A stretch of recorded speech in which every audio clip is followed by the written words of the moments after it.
Congratulations on the win. Tell us how you're feeling just a few moments after getting the decision win.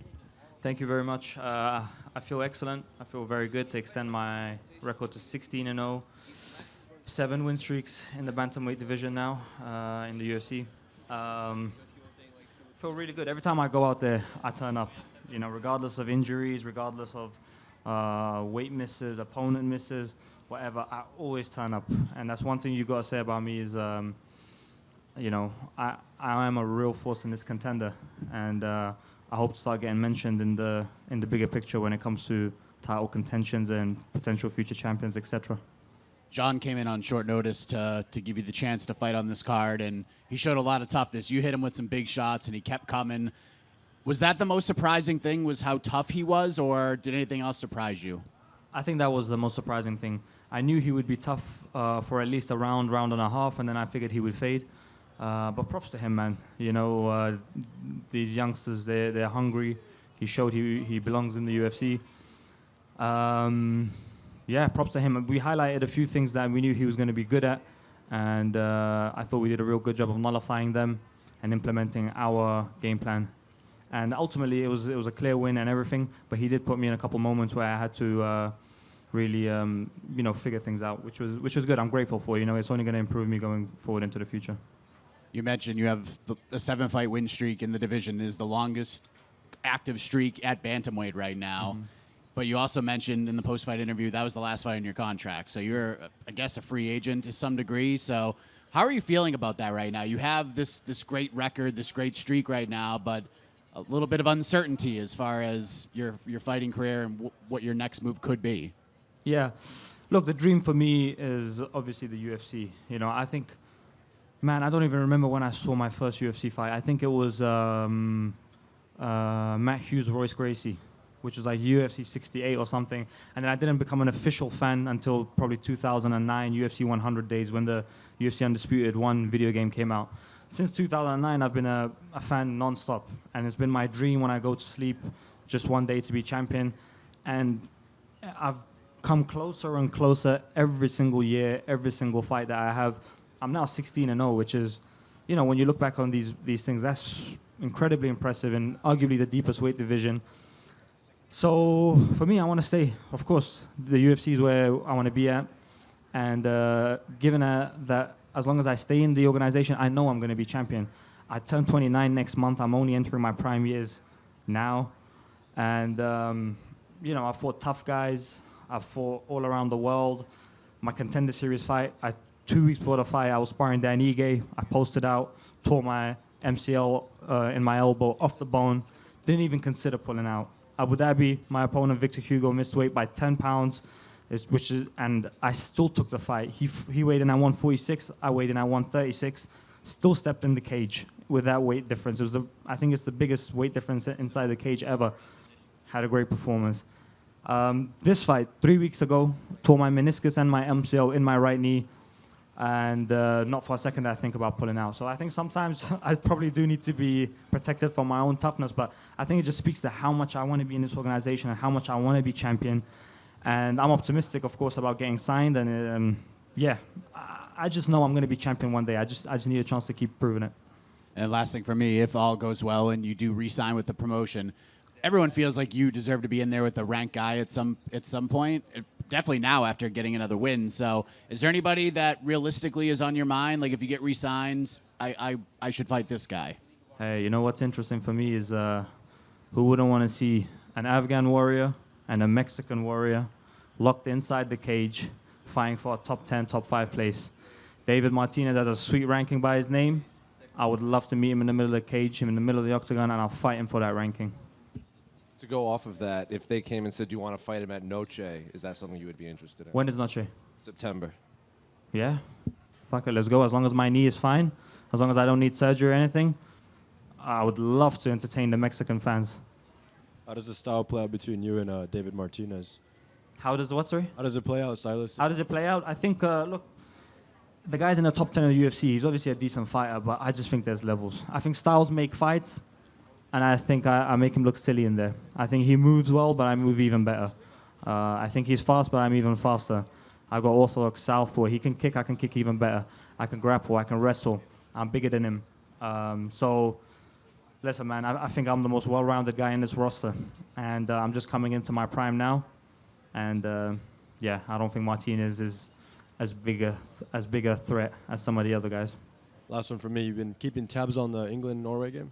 1-1 apparently going into the 80th minute. Bellingham and I don't know who scored for Norway, but bloody hell, it's a bit nerve-wracking. Farid over here in the middle, right here.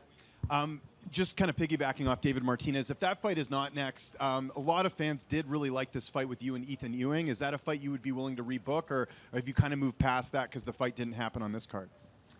You have to look at it from my point of view. Yeah. The fight to begin with, I wasn't the most interested in. You know, the UFC, it was the only name they gave me. And because I told them from the beginning, look, it's the last fight on my contract. Please let me fight up. Yeah.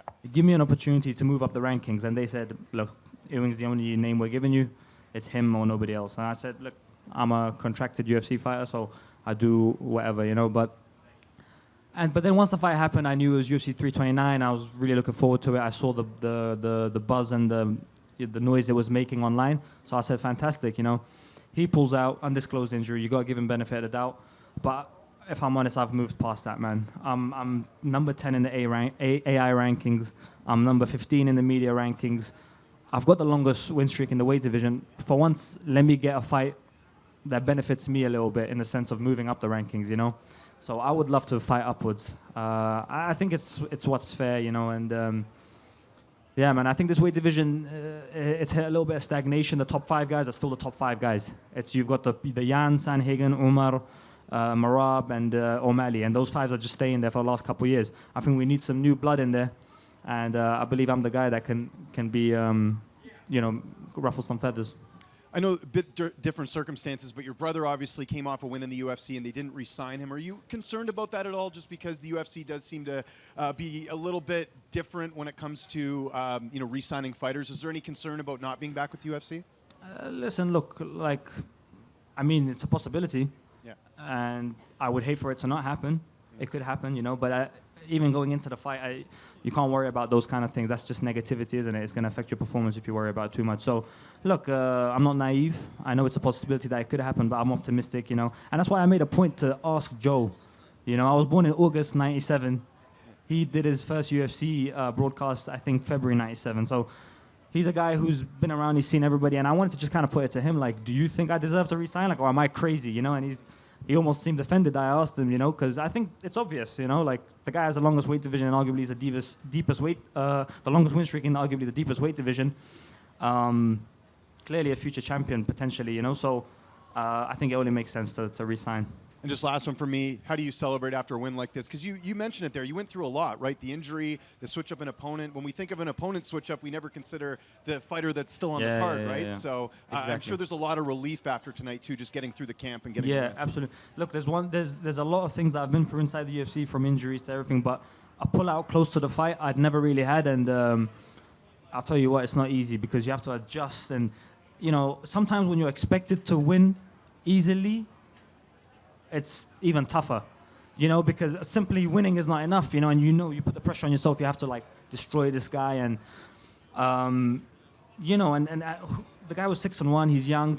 I didn't exactly know what to expect from him. You know, in the regional scenes, he's fighting guys who are decent, you know, not the best. So you don't know exactly what to expect.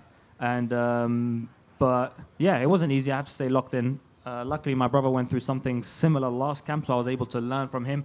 You know, I'm just fortunate to have him along the way. I'm always kind of following his blueprint. Whatever he's been through, he kind of shares the knowledge to me, and it's kind of like I've already been through it. So I think I have a winning formula. You know, American top team, I have Mike Brown, Artem Levin in my corner, and David Basharat always.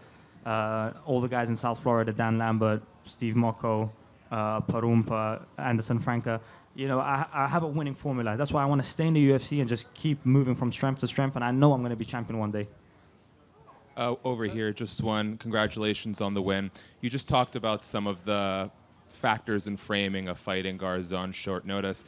I'm seeing a sentiment online right now where a lot of people watching think that Ethan Ewing would have ran through you. What are they misunderstanding about how that fight would have gone between the two of you? Well, you have to think I spent 6 weeks preparing for Ewing.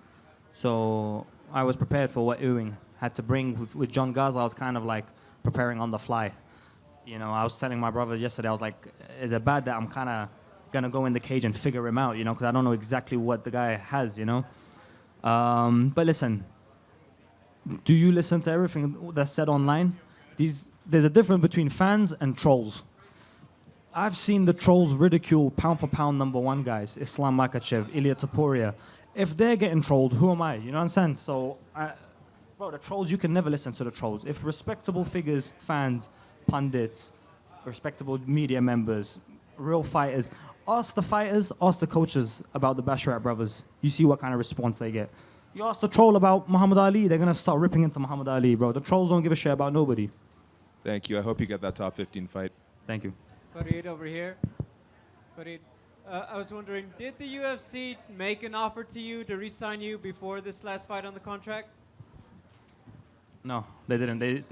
We obviously said, look, let's sign on, and they said, well, let's let this fight play out first, and then we'll see. We'll take it from there. Thank you. Back here, just you mentioned there about your brother, and obviously he's gone to PFL, and I guess the both of you would have been so like laser focused on getting to UFC and staying in UFC and becoming UFC champions. Now that he's kind of made that move, has it kind of shown you, like now that you're going into free agency, like what is out there and kind of given you perhaps other looks at what you could possibly go for if the UFC don't decide to renew the deal? I mean, we're all involved in the sport. We know what's out there. I have many teammates from other organizations, especially from American Top Team. We have such a melting pot of pro fighters. So we're always aware of what's out there. So, yeah. And is that something you might be interested in? Like, if they came to you with an offer, would you entertain it? Or are you really laser focused on sticking with the UFC? And the UFC is my goal. Thank you. Thank you. Thank you, guys.